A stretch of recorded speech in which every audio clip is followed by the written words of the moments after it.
Akira Toriyama, the creator of Dragon Ball series, जिसे almost हम सभी लोगों ने बचपन पे टीवी के सामने बैठकर देखा ही है। और ड्रैगन बॉल सीरीज की पॉपुलैरिटी के बारे में भी हम सभी लोग अच्छे से जानते ही है, जिस वजह से इस सीरीज पे बहुत सारी फैन मेड मांगा भी बनी हुई है, जैसे कि ड्रैगन बॉल काकुमे और ड्रैगन बॉल हकाई। और इन्हीं ड्रैगन बॉल सीरीज की फेमस फैन मेड मांगा में से एक ड्रैगन बॉल मल्टीवर्स को आज मैं इस वीडियो पे एक्सप्लेन करने वाला हूँ। और ये मांगा थोड़ी सी लंबी है, जिस वजह से इस वीडियो के और भी पार्ट आएंगे, तो इस सीरीज को प्लीज सपोर्ट करना, जिस वजह से मेरे को भी वीडियो बनाने का मोटिवेशन बना रहे। तो मांगा स्टार्ट करने से पहले मैं तुम्हें थोड़ा मांगा के बारे में बता देता हूँ। तो जैसे कि ड्रैगन बॉल सीरीज के अंदर टूर्नामेंट ऑफ पावर हुआ था, वैसे इस मांगा के अंदर भी एक टूर्नामेंट होता है, जिसके अंदर अलग अलग यूनिवर्स से कैरेक्टर आके फाइट करते हैं। और इस मांगा के यूनिवर्स नॉर्मल ड्रैगन बॉल से बहुत ज्यादा अलग है, क्योंकि ड्रैगन बॉल यूनिवर्स के अंदर हर एक यूनिवर्स में अलग अलग कैरेक्टर एग्जिस्ट करते हैं। पर ये मांगा के अंदर हमें हर एक यूनिवर्स के अंदर सेम कैरेक्टर ही देखने को मिलेगा, जिस वजह से हमें बहुत सारे गोकू और वजीटा और व्हाट इफ कैरेक्टर भी देखने को मिलेंगे। तो अब ज्यादा टाइम ना खराब करते हुए मांगा को स्टार्ट करते हैं।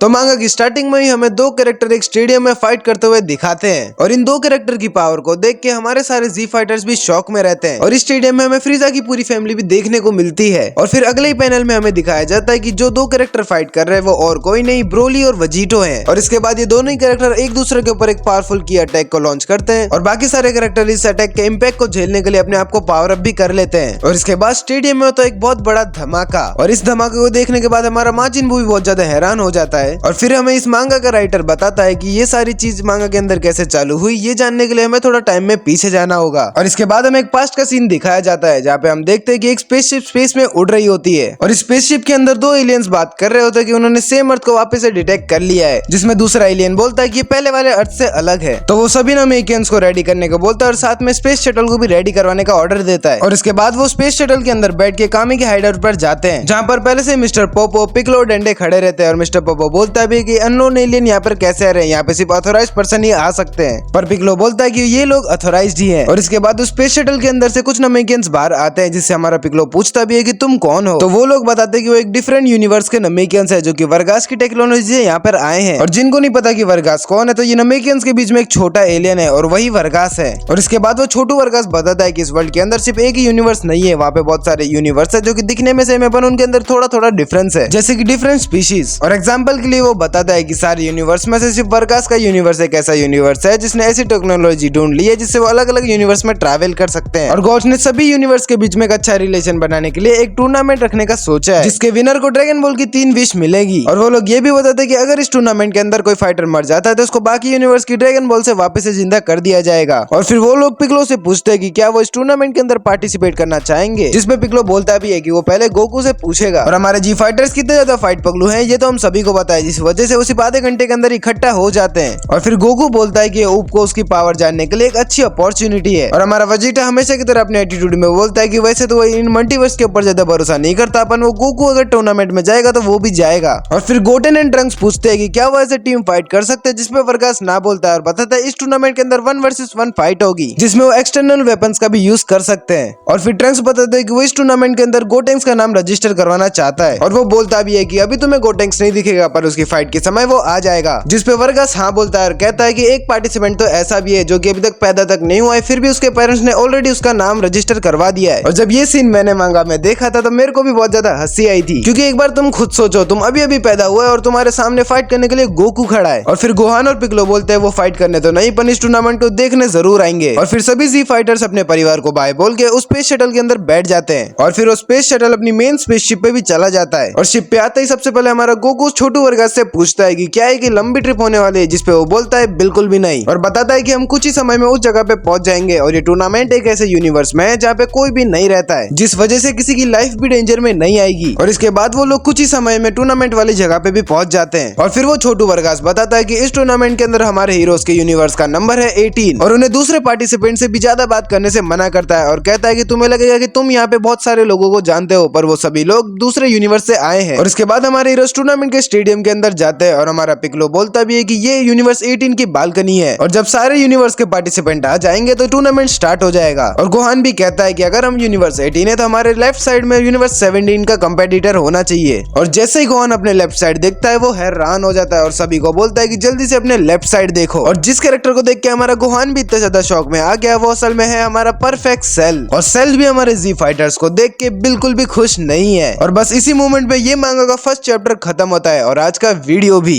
और जैसे कि मैंने बताया था कि इस वीडियो के और भी पार्ट आने वाला है तो मांगा आगे जाके थोड़ी सी इंटेंस हो जाएगी। और एज ए हिंट मैं तुम लोगों को ये बताता हूँ कि आज तक हमारे जी फाइटर जिन भी कैरेक्टर से फाइट किए हैं वो सभी लोग इस टूर्नामेंट के अंदर फाइट करेंगे, इवन हमारा लेजेंडरी सेन ब्रोली भी। पर आज की वीडियो बस इतनी ही थी, बाकी वीडियो कैसी लगा ये तुम कमेंट्स में बता सकते हो। और अब मिलते हैं किसी और वीडियो में, जब तक मेरी तरफ से तुम सभी लोगों को गुड बाय।